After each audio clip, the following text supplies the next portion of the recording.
देखो एक क्वेश्चन हमने लिया है, हमारा अपना इंस्टीट्यूट का जो क्वेश्चन है ये आप देख सकते हो। ये हम लोग बात कर रहे हैं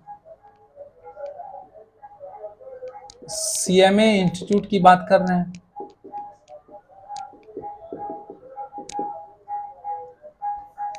सीएमए मैट की बात कर रहे हैं, ठीक है। ये आपका सीएमए मैट है सर। क्वेश्चन नंबर, पहले तो पेज नंबर देख लो। पेज नंबर है आपका 167 और क्वेश्चन नंबर है आपका 50। ये न्यू सिलेबस की बात कर रहे हैं sir, new syllabus, new syllabus का, ठीक है। आइए क्वेश्चन पढ़ रहे हैं, थोड़ा देख लेना question. A factory has 3 production department P1, P2 and P3 and 2 service department S1 and S2. The following overheads and other informations are extracted from the books of month of January 2022. Rent आपको दिया हुआ, repair दिया है, depreciation दिया है, lighting दिया है, supervision दिया है, फायर इंश्योरेंस दिया है, ईएसआई कंट्रीब्यूशन दिया है, पावर दिया है, ठीक है।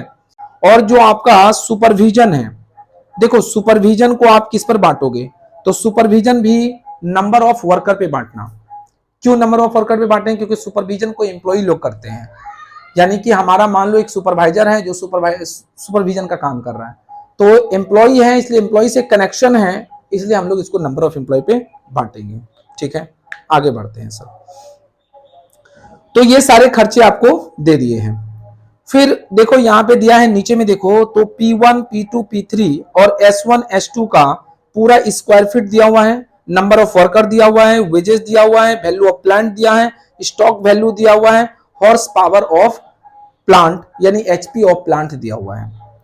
आपको कह रहा है भाई allocation and apportionment of overhead among the various department on suitable basis. आपको जो सुटेबल बेसिस है वही सुटेबल बेसिस पे आप अपॉर्शनमेंट कर दीजिए, ठीक है। तो इसको हम लोग कैसे करेंगे, देखो इसका हम लोग प्राइमरी डिस्ट्रीब्यूशन भी सीखेंगे और इसी का हम लोग सेकेंडरी डिस्ट्रीब्यूशन भी करेंगे, ठीक है।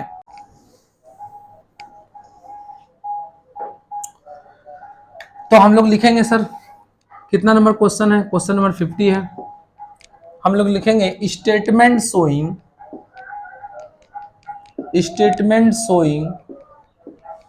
Primary distribution of overhead. Statement showing primary distribution of overhead. और देखो यही फॉर्मेट आप हमेशा सर मेंटेन करना। पहले आप लोग यहां पे पर्टिकुलर्स और फिर लेना यहां पे प्रोडक्शन डिपार्टमेंट और फिर लेना सर सर्विस डिपार्टमेंट, ठीक है। प्रोडक्शन डिपार्टमेंट में आपका 3 डिपार्टमेंट है, तो प्रोडक्शन डिपार्टमेंट में आपका 3 डिपार्टमेंट हो गया सर, और सर्विस डिपार्टमेंट में आपका 2 डिपार्टमेंट है। तो इसमें हो गया P1, P2, P3, S1, S2 और 2 कॉलम और रखोगे। और ये जो 2 कॉलम होगा, एक होगा आपका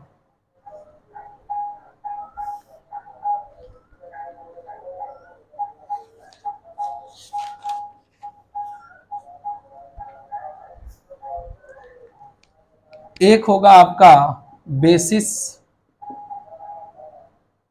और दूसरा होगा टोटल, ठीक है। एक बेसिस हो गया और एक टोटल हो गया। तो सबसे पहले जो एक्सपेंसेस है वो है आपका रेंट। यहां पे एक लाइन खींच लो। सबसे पहले आपका हो गया सर रेंट, तो आप लिख रहे हो रेंट।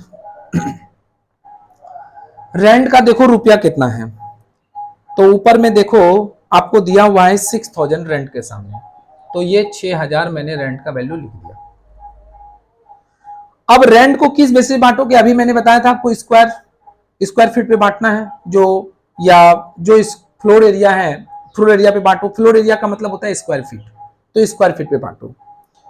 तो स्क्वायर फीट क्या है, देखो स्क्वायर फीट दिया है 400, समझना थोड़ी सी, स्क्वायर फीट क्या दिया है आपको, दिया है 400, P1 का दिया है 400, P2 का दिया है 300, P3 का दिया है आपको 270, S1 का दिया है 150 और S2 का दिया है 80।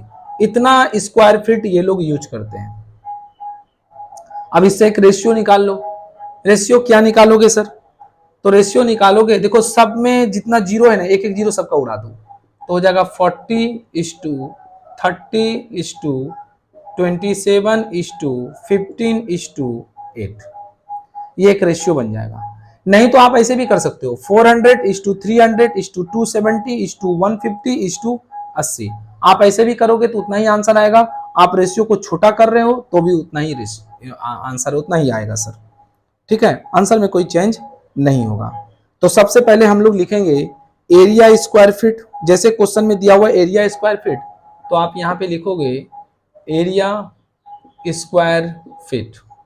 तो एरिया स्क्वायर फीट पे बांट दीजिए, तो रेशियो हो गया 40:30:27:15:8। इसको बांट दो सर। अब बांटोगे कैसे सबको एक बार ऐड कर लो, यानी 40 plus 30 plus 27 plus 15 plus 8। Sir इसको ऐड कर लीजिए। ठीक है, ये सबको जब ऐड करोगे तो ये आएगा आपको 120।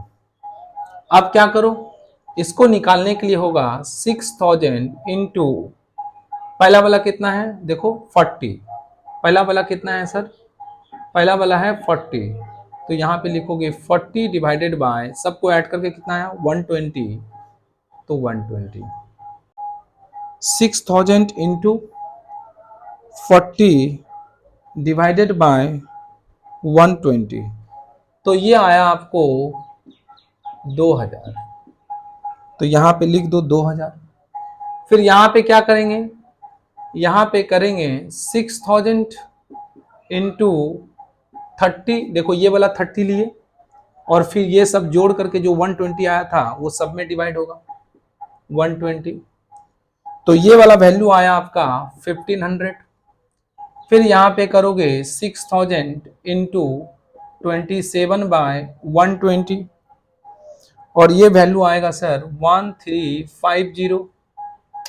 फिर यहाँ पे होगा 6000 इंटू 27 डिवाइडेड बाय 27 नहीं सर, कितना 15 डिवाइडेड बाय 120, और ये जो वैल्यू आएगा, ये वैल्यू आएगा सर 750,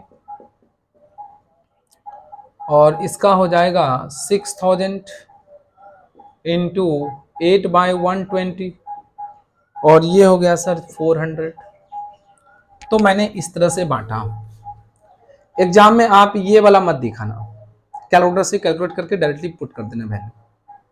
ठीक है, आइए और फिर एक बार देख लेना, सब टोटल जोड़ने से यही हो रहा है ना 6000। गड़बड़ करोगे तो आंसर वेरी करेगा। आओ उसके बाद का क्वेश्चन में देखो क्या दिया है सर, रिपेयर। तो आइए रिपेयर को डालते हैं। रिपेयर को किस बेसिस बांटेंगे, अभी मैंने लिखा था वैल्यू ऑफ एसेट्स। तो वैल्यू ऑफ एसेट में देखो यहाँ पे कौन सा एसेट है जो कि आप बांट सकते हैं। तो यहाँ पे देखो तो आपके पास जो वैल्यू है ना एसेट का, यह है प्लांट। तो आप बोलोगे सर यहाँ पे जो रिपेयर है, रिपेयर किसका होता है, फिक्स एसेट का होता है कि करंट एसेट का होता है। तो करंट एसेट उसे कहते हैं जो हम लोग खरीदे हैं बेचने के लिए, तो उस पर कोई रिपेयर फिपेयर होगा नहीं। तो रिपेयर जब भी होगा वो फिक्स एसेट पे होगा, इसलिए हम लोग रिपेयर कौन सा एसेट पे बांटते हैं, फिक्स एसेट के प्रोपोर्शन में बांटते हैं। तो वैल्यू ऑफ एसेट वही हो गया। तो देखो वैल्यू ऑफ एसेट क्या है, वैल्यू ऑफ प्लांट है 72,000, 54,000, 48,000 और 6000। तो इसको भी सर रेशियो में कन्वर्ट कर दीजिए।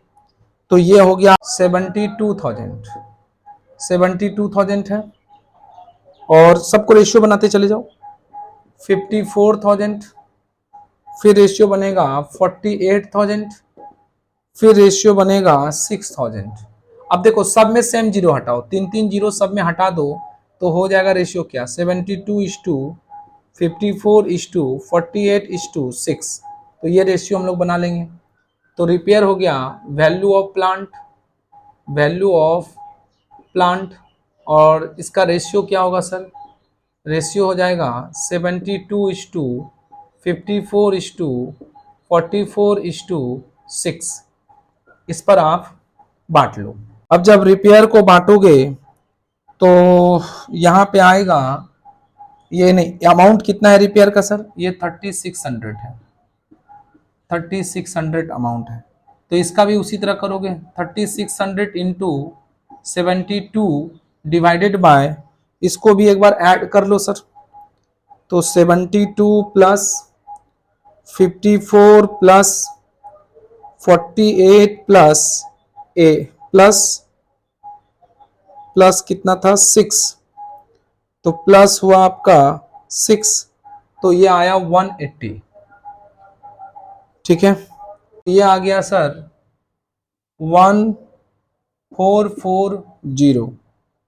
ठीक है, उसी तरह से यहां पे भी सेम करोगे, 3600 इंटू 54 बाय ए 180, इसका भी कर दोगे 3600 इंटू 48 डिवाइडेड बाय कितना सर 180, और फिर इसका करोगे 3600 इंटू 6 डिवाइडेड बाय 180, और ये तो है ही नहीं, इसमें प्लांट यहाँ यूज ही नहीं होता है, तो इसमें आएगा भी नहीं। तो इसको कैलकुलेशन करिए तो ये आएगा 1080, फिर आएगा 960, और फिर आएगा 120। तो रिपेयर खत्म। अब चलिए सर, अब हम लोग बात करते हैं डेप्रिसिएशन का। डेप्रिसिएशन भी वैल्यू ऑफ प्लांट पे ही बांटेंगे, क्योंकि डेप्रिसिएशन हमारे साथ फिक्स एसेट का होता है, और फिक्स एसेट में एक ही है प्लांट, वैल्यू ऑफ प्लांट। और अगर एक से ज्यादा फिक्स एसेट होता तो फिर आपको बता देता कि उसका डेप्रिसिएशन है ये प्लांट का कि मशीनरी का। अब एक ही को एसेट है, इसीलिए इन्होंने खाली डेप्रिसिएशन बोल दिया। तो डेप्रिसिएशन हो गया वैल्यू ऑफ प्लांट, देखो यही चलेगा रेशियो 72:52:52:48:6। ठीक है, इसको भी सर ब्रैकेट में कर दो तो थोड़ा अच्छा लगेगा देखने में। ठीक है, आइए, तो डेप्रिसिएशन है 2700, इसको भी उसी तरह से बांटना है सर, 2700 को इंटू 72/180, इसका भी सेम 2700 इंटू 54/120, इसका भी 2700 इंटू 48 डिवाइडेड बाय 180, और इसका होगा 2700 इंटू 6/180 सॉरी। तो इसका कैलकुलेशन करिए तो ये आएगा 1080, नहीं यहाँ पे 1080, और ये आएगा सर 810, ये आएगा 720, और ये आएगा आपको 90। अब आइए लाइटिंग का एक्सपेंसेस की बात करते हैं। लाइटिंग किसके पर बांटोगे, तो नंबर ऑफ लाइट पॉइंट। क्या क्वेश्चन में number of light point given है, नहीं है, तो हम लोग किस पर बांटेंगे, तो एरिया स्क्वायर फीट पे बांटेंगे। मैंने बोला था अगर number of light point is not given in question then always you take the ratio of area square feet. ठीक है ना, तो चलो एरिया स्क्वायर फीट पे बांटे, तो यहाँ पे हम लोग लेंगे एरिया स्क्वायर फीट। तो बताइए एरिया स्क्वायर फीट, आपने तो एरिया स्क्वायर फीट का रेशियो निकाल लिया है, कितना है सर 40:30:27:15:8। और देखो लाइटिंग का जो एक्सपेंसेस है वो दिया है कितना सर 600। अब ये 600 को आप बांटिए, तो सेम तरीका से देखो ये भी बटेगा, कितना होगा तो 600 इंटू 40 डिवाइडेड बाय, सबको एडिशन किए थे तो कितना निकला था 120। ठीक है, इसी तरह से इसी पैटर्न पे बांटते जाओगे तो ये जो निकलेगा ये होगा 200। सेम उसी तरह करो 30 पे बांटो। देखो ये सब लिखने का दरकार नहीं है, लेकिन आप पहला सवाल है इसलिए आप देख लो कि कैसे रेशियो निकाले जा रहे हैं।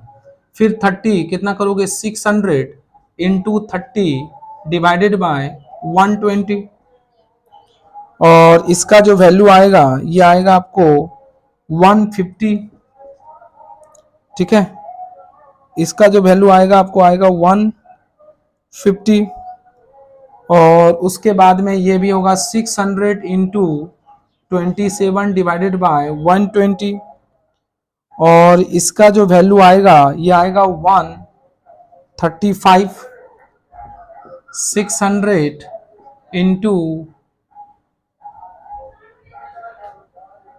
इंटू क्या हो गया सर 15 बाय 120, और 15 बाय 120 तो इसका आएगा सर 75। फिर यहाँ पे होगा 600 इंटू 8 बाय 120, और इसका जो वैल्यू आएगा 40। उसके बाद आइए सुपरविजन है। सुपरविजन जो है नंबर ऑफ एम्प्लॉय यानी नंबर ऑफ वर्कर पे बटेगा। आइए नंबर ऑफ वर्कर का देख लेते हैं। रेशियो दिया हुआ है नंबर ऑफ वर्कर, तो यहाँ पे लिख देंगे number of workers. Number of workers देखो रेशियो दिया है 54:48:36:18। ठीक है, तो इसको भी बांटिए। तो पहले तो इसका वैल्यू देखिए कितना है। सुपरविजन का वैल्यू है 9000। तो इसको भी वैसे ही करेंगे 9000 इंटू 54 डिवाइडेड बाय, एक बार सबको ऐड कर लीजिए सर कितना आएगा। तो 54 प्लस 48 प्लस 36 प्लस 24 प्लस 18, ये आ गया 180। तो 180 आया, तो 9000 इंटू 54 डिवाइडेड बाय 180, या 2700। ठीक है, सेम उसी तरह से आएगा सर 2790। फिर इसका क्या होगा बताओ, उसी तरह से करो 9000 इंटू 48 डिवाइडेड बाय 180, तो ये हो जाएगा आपको 2400। 9000 इंटू 36 डिवाइडेड बाय 180, तो ये आ गया आपको 1800। फिर 9000 इंटू 24 डिवाइडेड बाय 180, तो ये आ गया 1200। फिर 9000 इंटू 18 डिवाइडेड बाय 180, और ये आपको आया 900। बहुत ही सिंपल। ठीक है,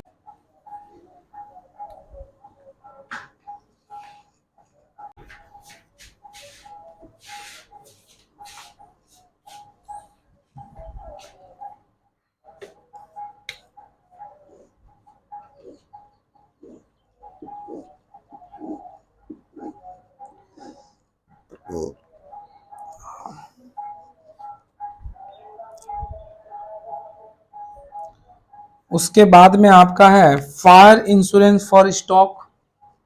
लिखेंगे fire insurance for stock. Fire insurance for stock, देखो फायर इंश्योरेंस फॉर स्टॉक समझ में आ गया। वैल्यू ऑफ स्टॉक पे बांट दो, तो इसको हम लोग बांटेंगे वैल्यू ऑफ स्टॉक। अब वैल्यू ऑफ स्टॉक का एक रेशियो बना लीजिए।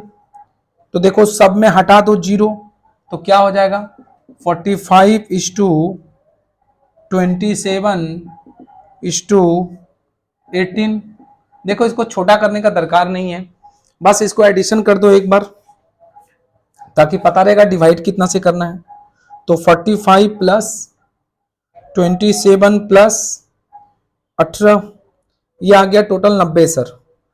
तो फायर, तो इधर में वैल्यू है इनका फायर इंश्योरेंस स्टॉक का 3000, तो यहाँ पे हो जाएगा 3000 इंटू 45/80, 45/80 नहीं सर 90, 45/90, ठीक है। तो आइए एक बार निकाला जाए, तो 3000 इंटू किया 45 और डिवाइड किया 90, तो ये आया 1500। उसके बाद में इसका कितना होगा सर, इसका भी सेम 3000 इंटू 27/90 और ये वैल्यू आया सर 900। फिर 3000 इंटू 18 डिवाइडेड बाय 90 और ये आपको आ गया 600। और इसमें तो स्टॉक है ही नहीं क्योंकि सर्विस डिपार्टमेंट है, इसमें क्या स्टॉक रहेगा। ईएसआई कंट्रीब्यूशन, तो ईएसआई कंट्रीब्यूशन, ठीक है, ईएसआई कंट्रीब्यूशन यानी स्टेट इंश्योरेंस कंट्रीब्यूशन, तो ये भी एम्प्लॉय का एक इंश्योरेंस है जिसमें कि उसका मेडिकल ट्रीटमेंट वगैरह इसमें रहता है ईएसआई का। ईएसआई कंट्रीब्यूशन को आप डायरेक्ट वेजेज में बांट दीजिए। बोलोगे क्यों सर डायरेक्ट वेजेज, क्योंकि जो ईएसआई जो कंट्रीब्यूशन होता है ना, वो ईएसआई कंट्रीब्यूशन वेजेज के हिसाब से कंट्रीब्यूशन किए जाते हैं। जिनका जितना वेजेज होता है उस हिसाब से उतना परसेंट जाता है, ठीक है। मान लो ईएसआई कंट्रीब्यूशन 10% है, तो आपका वेजेज अगर 10,000 है तो 10,000 का 10% जाएगा। किसी का 20,000 है, 20,000 का 10% जाएगा। इसीलिए हम लोग वेजेज के हिसाब से बांट देते हैं। दिया हुआ है 18, एक रेशियो बना लीजिए 18:15:12:9:6। देखो आपके पास कैलकुलेटर रहेंगे इसलिए दिक्कत नहीं है, फटाफट आप जोड़ लोगे।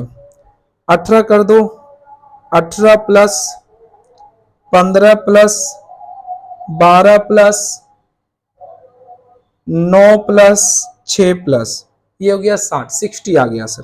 तो अब इसको बांट लीजिए।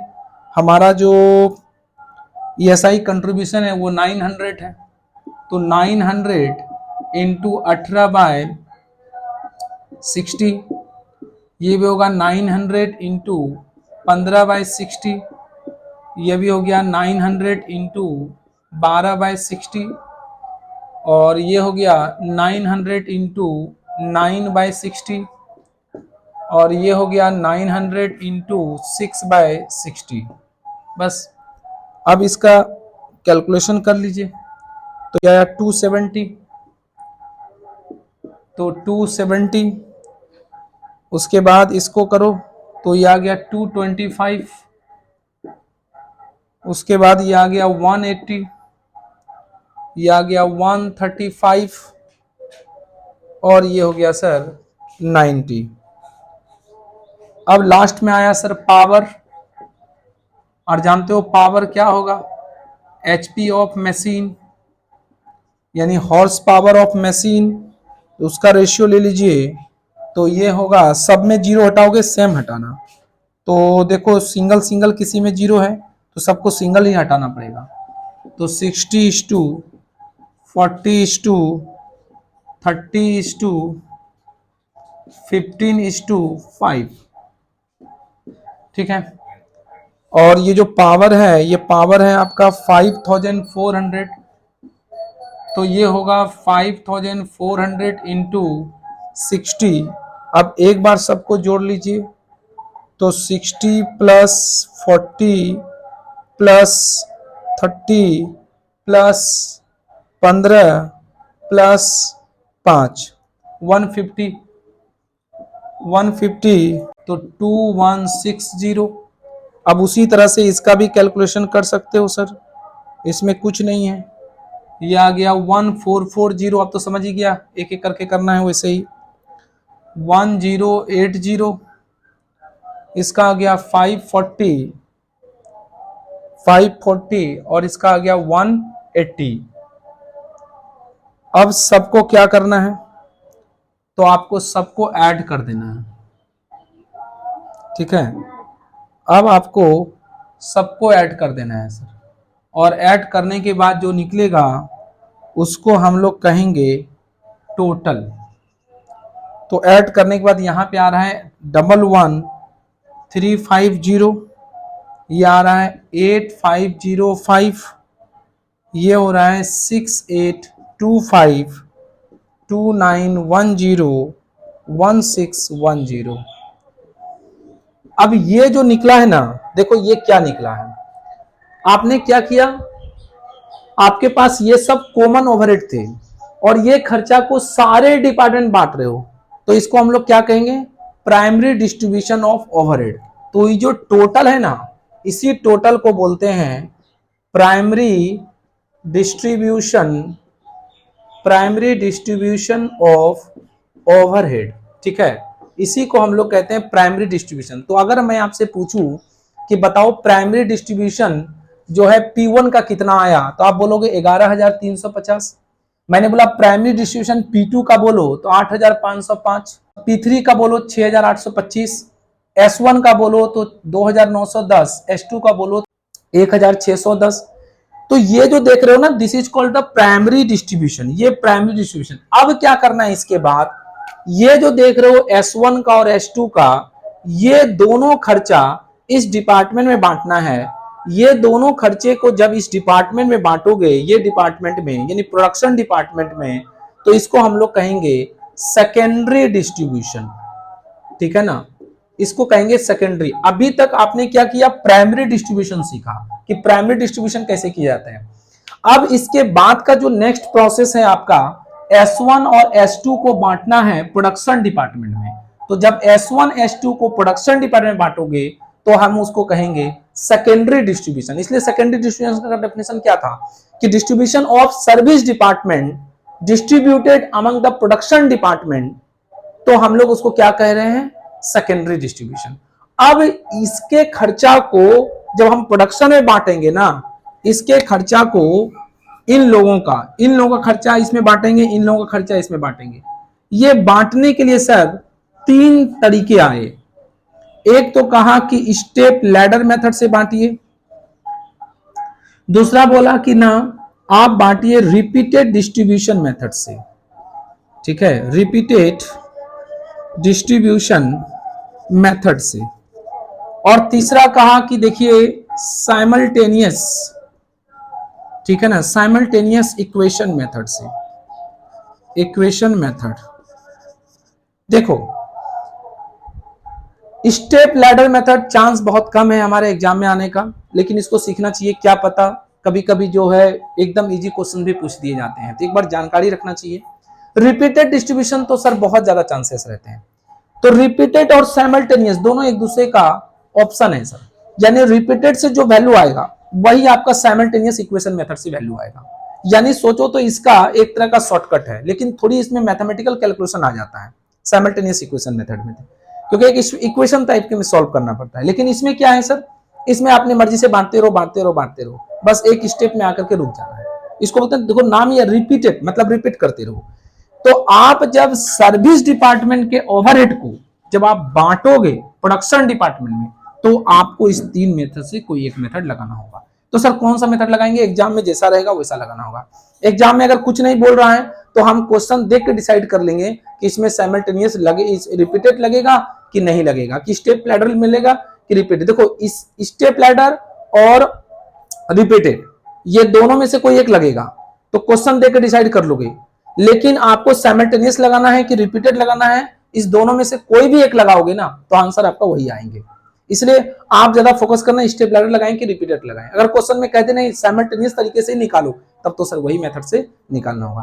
तो अब इसके बाद जो हम क्वेश्चन देखेंगे, इसके बाद जो हम लोग सॉल्व करेंगे, पहले एक बार तीनों मेथड को समझ लेते हैं, और समझने के बाद में इसी क्वेश्चन को हम कैरी ऑन करेंगे कि इसको हम लोग कैसे सेकेंडरी डिस्ट्रीब्यूशन में बनाएंगे, और इसी का क्वेश्चन का हम लोग स्टेप लैडर भी बनाएंगे, रिपीटेड भी बनाएंगे और साइमल्टेनियस इक्वेशन भी निकालेंगे। ठीक है,